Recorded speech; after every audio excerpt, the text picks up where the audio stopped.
Olá pessoal, tudo bem? Fazer uma atualização aqui da campanha presidencial. Hoje é dia 5 de outubro de 2022. Boas notícias para o Brasil e para a campanha do presidente Bolsonaro.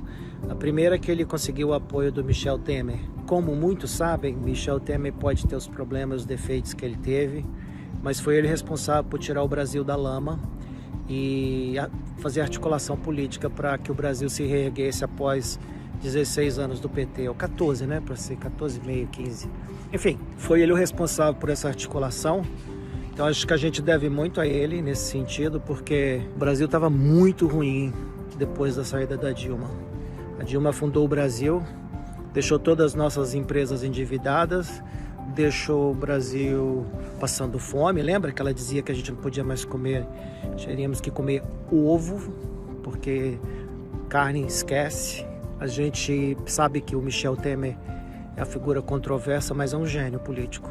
É um cara habilidoso que sabe conversar, um grande articulador para o Bolsonaro se eleito. A gente vive uma situação que não dá para ficar escolhendo quem é o melhor, quem é o pior. A gente não pode se dar o luxo de perder um quadro como o Michel Temer. Sobre o Ciro, o apoio dele ao Lula foi ridículo, patético, depois de todas as críticas.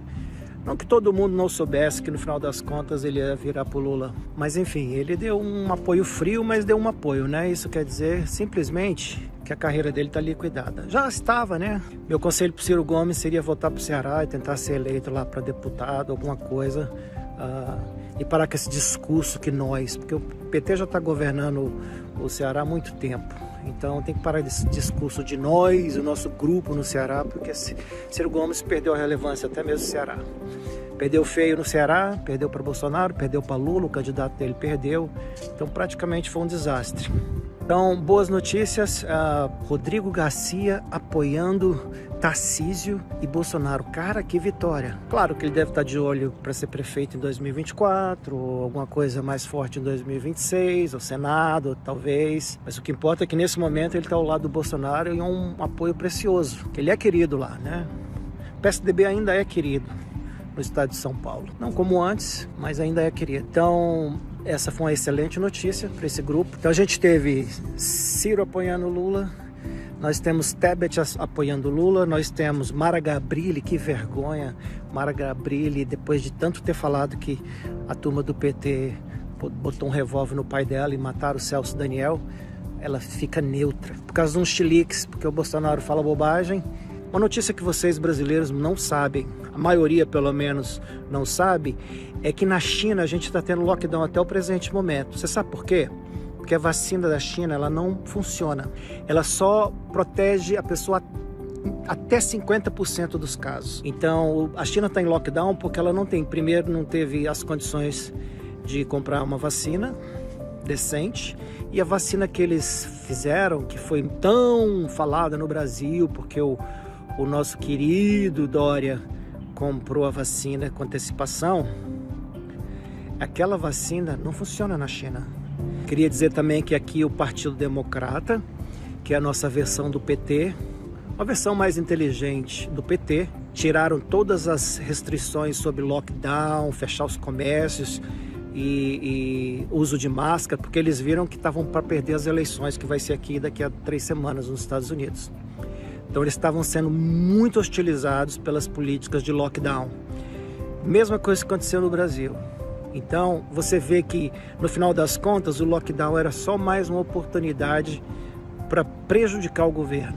Então o PT e a esquerda, não só no Brasil, não só nos Estados Unidos, mas ao redor do mundo, eles usaram os lockdowns para prejudicar o governo que estava responsável no momento de 2020. Então, tudo isso, todas essas mortes eu ponho na conta daqueles canalhas que usaram o lockdown, a doença, para fazer política. Exemplos no Brasil mais claro é o Dória, mas o povo brasileiro não é bobo. O pessoal acordou e viu que o Dória é um canalha que estava só tentando impulsionar a sua campanha política. O que ele machucou de pessoas, o que ele destruiu no Brasil em termos econômicos, a gente nunca vai poder mensurar.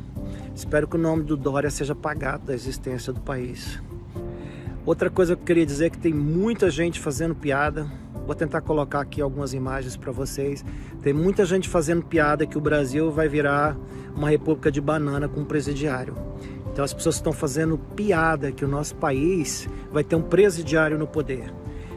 Você consegue ver a humilhação? Você sabe o que você dizer que primeira coisa que você diz quando é brasileiro, o cara diz, mas que bagunça é essa no Brasil? Vocês vão botar um presidiário para governar o país, um ladrão, um cara condenado em 3 instâncias da justiça, que foi libertado por um golpe dos seus amigos no Supremo Tribunal Federal. Essa é a situação que a gente tem. Então, vocês querem ser gozados? O que vocês vão dizer quando o Lula começar a roubar de novo? Quem mata mais? Um vírus ou dinheiro desviado da corrupção? Um vírus ou dinheiro que não chega num hospital, numa clínica, que não chega numa santa casa? Faça essa consideração. Vocês vão botar um ex-presidiário, você tem noção da vergonha que vai ser para nós? Explicar para o pessoal daqui que o nosso país está sendo governado por um presidiário. Isso é uma coisa que nem entra na cabeça de ninguém. Pessoal, ter um ministro do Supremo Tribunal Federal que era secretário de Justiça de um dos candidatos, é uma coisa que os americanos nem sequer sonham. Como é que um ministro pode ser presidente de uma geringonça, que só também existe no Brasil, a Justiça Eleitoral? Como é que o presidente do TSE pode ser responsável por julgar os atos das candidaturas quando ele era secretário de Justiça do Alckmin? Os dois são unha e carne. Em que país que um negócio desse pode acontecer? Olha a vergonha, olha esse Alexandre de Moraes, que vergonha que esse cara é. Não tem o menor senso de realidade.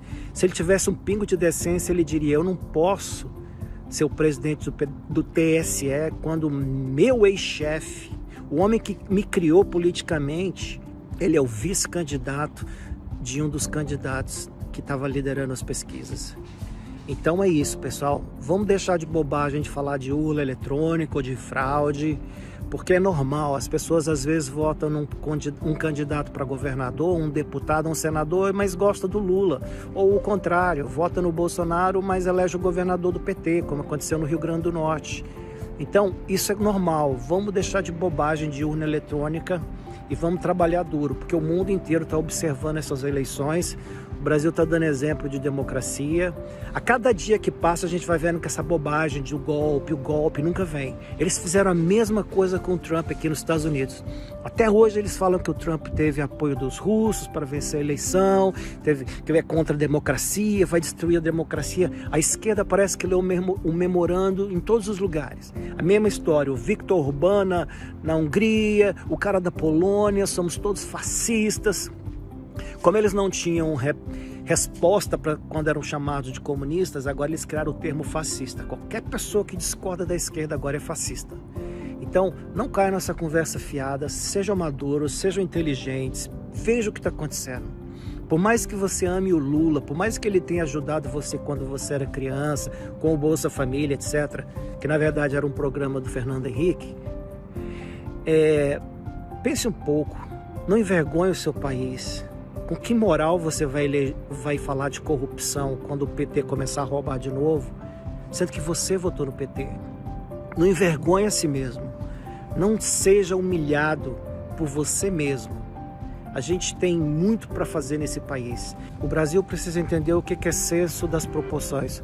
O Brasil não pode, de jeito nenhum, comparar a roubalheira do PT, a quadrilha, a invasão do Estado, a tomada do poder da forma que eles fizeram, com besteira que o Bolsonaro fala, com piada que o Bolsonaro fala, com palavrão que o Bolsonaro fala. A gente precisa ter senso das proporções.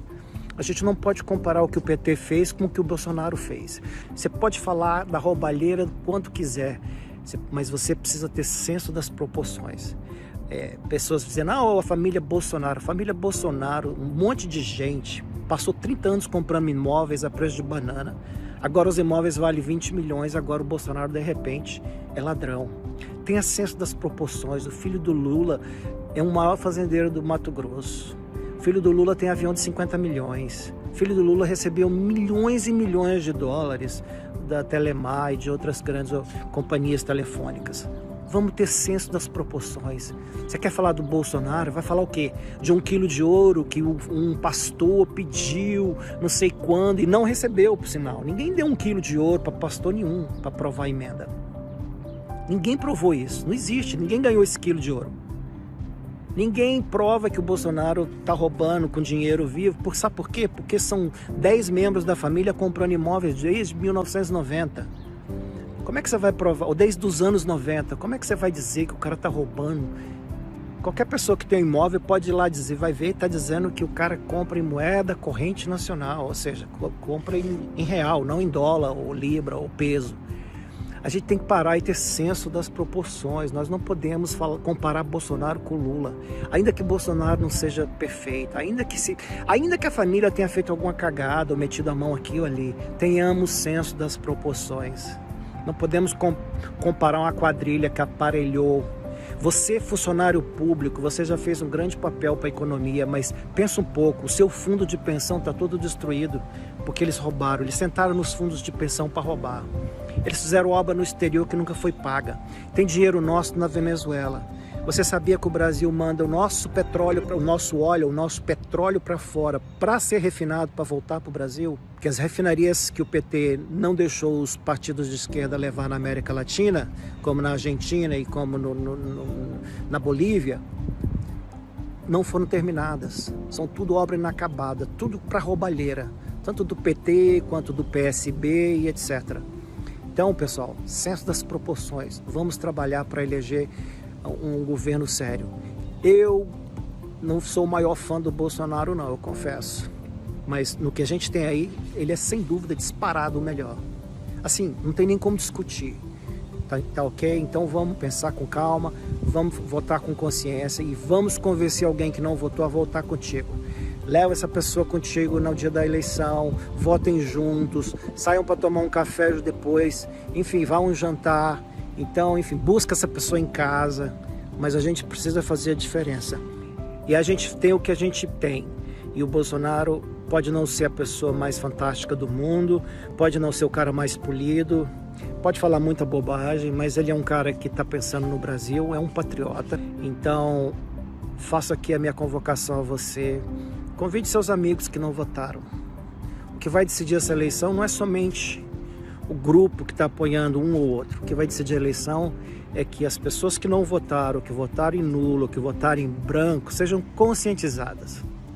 Que no Brasil a gente não tem o melhor, mas o que a gente tem tá bom. A economia promete muito, para crescer muito, porque as bases já foram lançadas, o Brasil já passou, desde o Temer a gente já vem limpando e organizando o Brasil.